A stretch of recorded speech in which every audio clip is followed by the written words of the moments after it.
Sean ustedes muy bienvenidos a esta segunda clase de la materia de la asignatura Arqueología Histórica. En esta oportunidad vamos a comentar aspectos vinculados a la agenda que tiene la arqueología histórica en la actualidad en cuanto a campo de trabajo.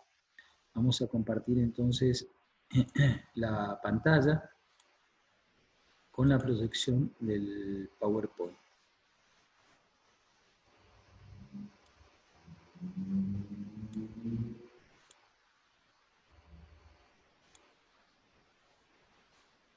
Bueno, tenemos que decir que en esta agenda de la arqueología histórica se encuentra en un proceso. Esto comienza de alguna manera con las conceptualizaciones de la misma, como vimos en la clase anterior, donde para algunos, para los distintos investigadores posee distintos significados. Para algunos constituye una arqueología de la expansión colonial en etapas postcolombinas, esto después del arribo de los conquistadores europeos al continente americano. Hay autores como Leone o Painter plantean estos argumentos. Para otro, la arqueología histórica es la arqueología de la expansión capitalista. León y Porter en 1988 se refirieron a ese respecto. En tanto que para otros, arqueología histórica resulta, como ya vimos en la otra clase, de un interjuego de la información entre documentos escritos y conjuntos de cultura material, esto es, artefactos. En este caso se refiere para muchos autores más a un método que un verdadero campo disciplinar.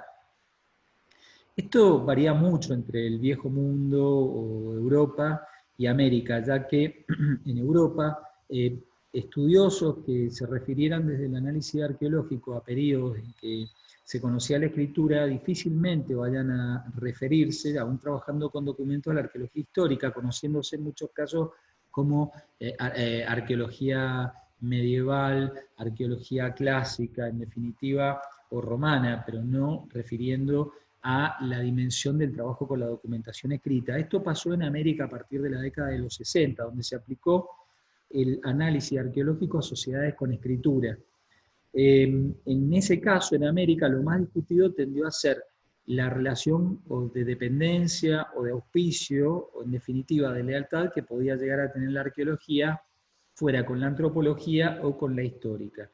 Todo esto aún se encuentra en franco proceso de discusión, y lo que se ha descubierto en realidad en la práctica arqueológica, que lo ideal es observar las diferencias como un espacio de conocimiento que las desarrolla en un lugar de fronteras, un espacio de investigación que así se transforma en uno con buenas perspectivas.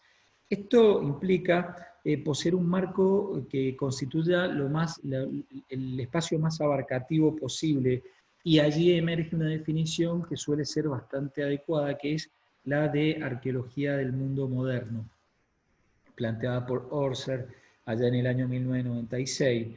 ¿Y esto qué es? Es la arqueología histórica, como la arqueología de un mundo moderno, se relaciona directamente con el origen mismo de la arqueología como disciplina de la modernidad, como una disciplina que es lanzada en el Renacimiento y que es reformulada en la Ilustración.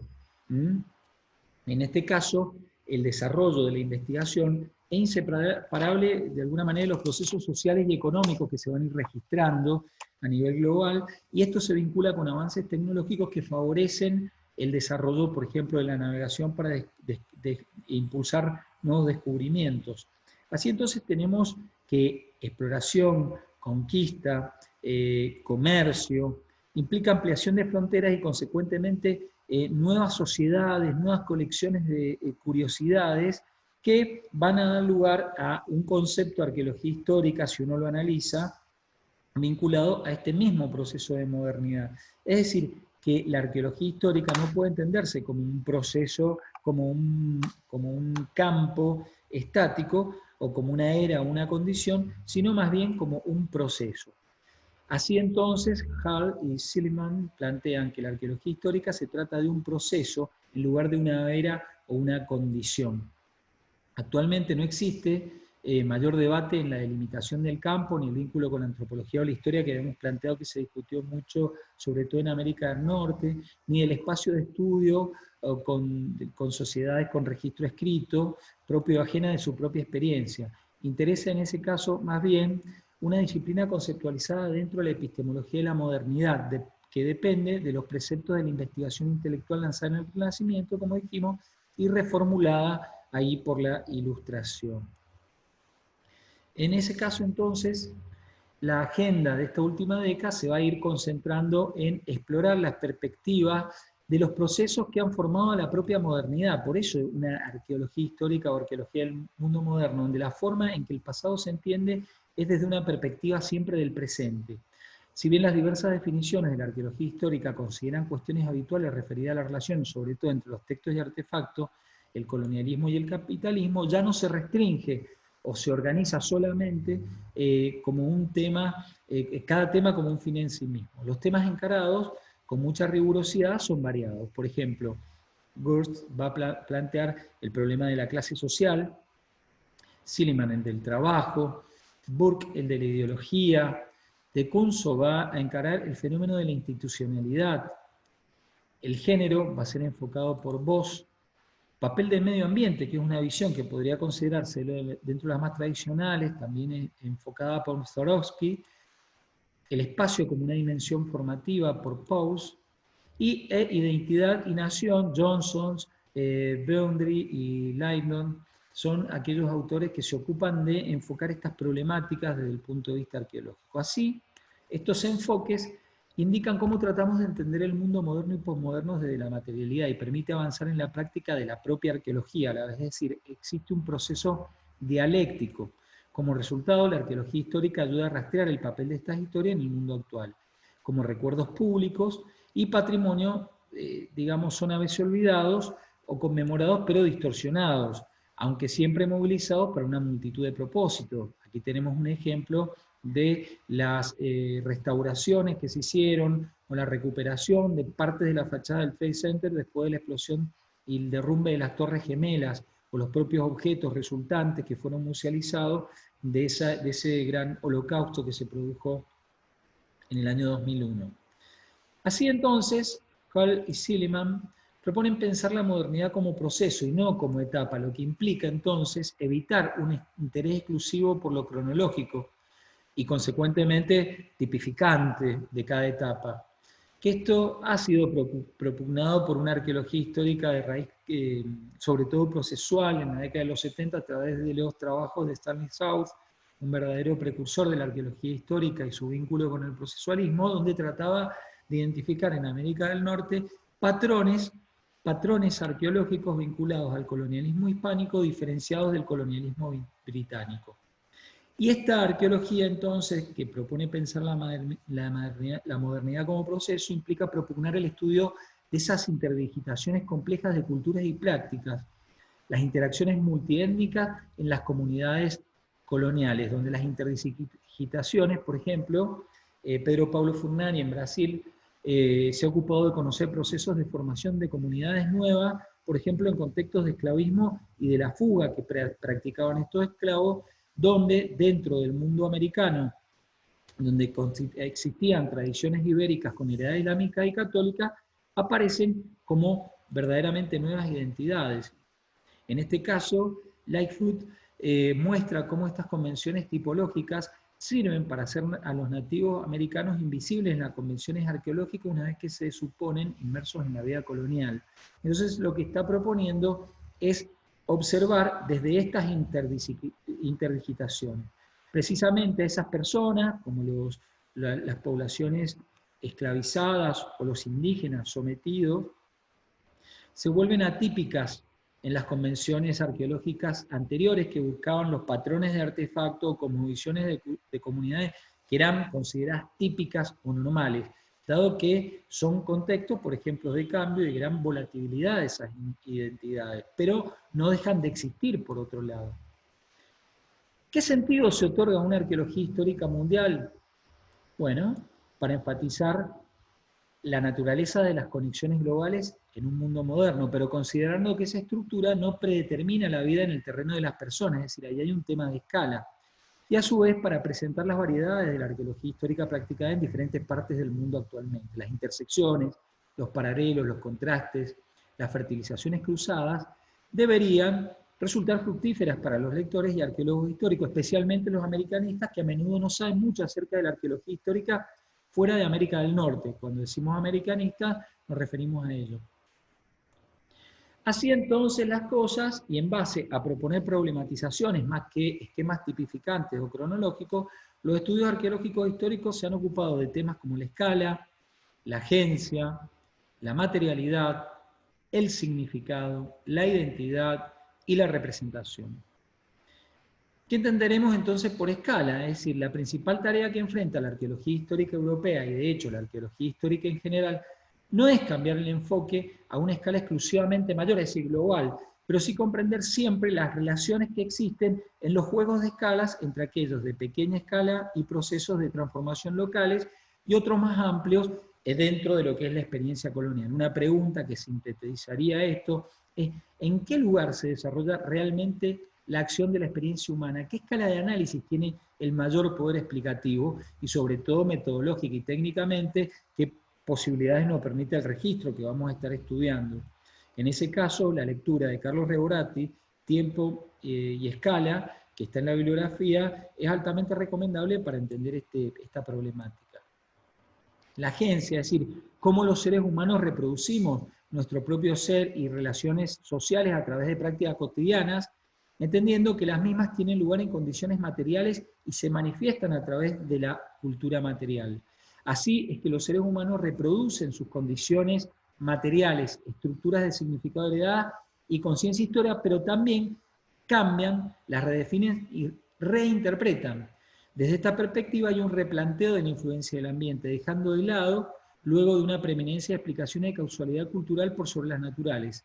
El ambiente actualmente también es entendido como agencia.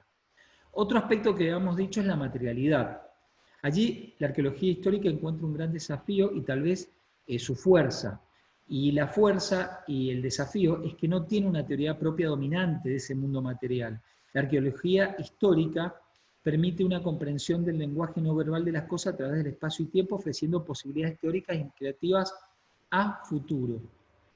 Allí aparece entonces la dotación de sentido, que es una cuarta dimensión que se deriva de la preocupación por la agencia y la materialidad y que es buscar su significado, es decir, cómo los arqueólogos leemos e interpretamos las fuentes de evidencia, sean textos, sean tradiciones orales, paisajes, y así poder escribir las narraciones, que es la historiografía. Porque la arqueología es una disciplina ecléctica, carente de una teoría dominante y consensuada, es decir, existe el paradigma en constante disputa, no estamos en una etapa de ciencia normal, no está una teoría dominante, consensuada, y los conceptos de lo que constituye el significado pueden ser bastante variados. Por eso, desde lo teórico, para algunos el sentido está en la dialéctica de la historia, desde lo disciplinar, por ejemplo para Joder. Desde lo disciplinar, algunos aluden el vínculo académico de la arqueología, sea la historia o antropología, y para otros el centro está en la evidencia material, dejando como colaterales los aspectos documentales. La identidad es un aspecto muy relevante actualmente en los estudios de tipo arqueológico histórico. Preocupados por leer el significado del juego entre las cosas y las palabras, los arqueólogos históricos estaban cada vez más preocupados por la identidad en la intersección de raza, clase, género y etnia, y la manera en que el mundo material se despliega como una forma de expresión en este contexto. Un ejemplo lo da la esfera diferenciada de los trabajos. Algunos no dejan evidencia, como hilar campos, otros sí, como coser, bordar, que se visibilizan incluso a nivel de género. Ojo, en esto hay que aclarar que el avance en los análisis de marcas de estrés ocupacional, esto es, marcas derivadas de osteopatías por alguna actividad recurrente realizada en vida por los seres humanos, permiten identificar ciertos grupos de actividades en los cuerpos de las personas en la medida que puedan ser analizados sus restos esqueléticos. De todas maneras, estamos lejos de un reconocimiento generalizado de los patrones de la arqueología histórica que había planteado Stanley South, o los simples modelos de aculturación que suponen que el resultado de contacto entre indios y colonos, por ejemplo, se mezclarán en ensamblajes que muestran un poco de cada cultura. Esto no está pasando. No obstante, análisis, por ejemplo, desde el punto de vista de la emergencia de identidades en la etnogénesis, los planteamos en un ejemplo del análisis de la cerámica de manufactura indígena con rasgos propios de la tecnología colonial implantada, en un trabajo que hemos hecho con la doctora Prieto Lavarría. La naturaleza de estas interacciones resultan de individuos que negocian en el terreno del trabajo social e industrial a través de la cultura material y la experiencia vivida. La representación es otro tema bastante importante. ¿Cómo hacen los arqueólogos históricos para representar el pasado en el presente? Y cómo, como agentes, leen el pasado en relación con este presente. Según Gurs, como concepto de la clase debe entenderse como un conjunto de relaciones y ser explorado por el método dialéctico. Esto es de tesis, antítesis y síntesis, lo que conduce a una conexión inevitable entre el pasado y el presente en la medida que la historia nace en una conciencia histórica de conflicto y contradicciones. La arqueología debe tener así siempre un propósito político y por lo tanto debe ser una arqueología pública, encontrando y explorando las experiencias, aspiraciones e intereses del presente, como va a plantear Marc Leone. Esto contribuye sin duda a una ciudadanía crítica que está en el corazón de la democracia y en definitiva hace el conocimiento científico desde una arqueología social un conocimiento aplicado. Así aparece entonces un desafío para la arqueología histórica en general, y que es mantener el marco de un sistema mundial que unió todos los continentes en una red recíproca mientras se presta atención a la diversidad de la agencia local y se tienen en cuenta las complejas relaciones entre pasado y presente. Un dibujo de Ambassadors de 1533, desarrollado por Holbein, nos plantea a los comerciantes allí con los instrumentos de navegación y mapas que son el producto de la modernidad. Ahí se ven la combinación de los imperativos económicos y nuevas tecnologías que mencionábamos al comienzo de la clase, principalmente la construcción naval y la navegación, que va a ir habilitando ese acopio de colecciones de curiosidades, objetos que además se relacionan con los de la propia navegación, que favorece la expansión, y registros escritos de los encuentros que se producen con esos nuevos fenómenos culturales que van a ser la sustancia del trabajo intelectual y el objetivo de la época. La arqueología histórica sí tiene las herramientas conceptuales para analizar el conjunto de artefactos, el paisaje colonial y el archivo de esos textos complementarios y comentarios que son contemporáneos. No obstante, como dicen Hall y Silliman, en este retrato las plantaciones portuguesas, la sexualidad salvaje americana y los especímenes botánicos, zoológicos y las colecciones etnográficas hacen ver otros puntos de vista de este mundo representados, en este caso por la imagen de una mujer tupí guaraní mirando hacia atrás, fuera de silencio, y donde observamos que un mundo queda por explorarse más a fondo. Con esto entonces vemos que la arqueología histórica ofrece posibilidades bastante importantes a la hora de establecer el vínculo con el presente.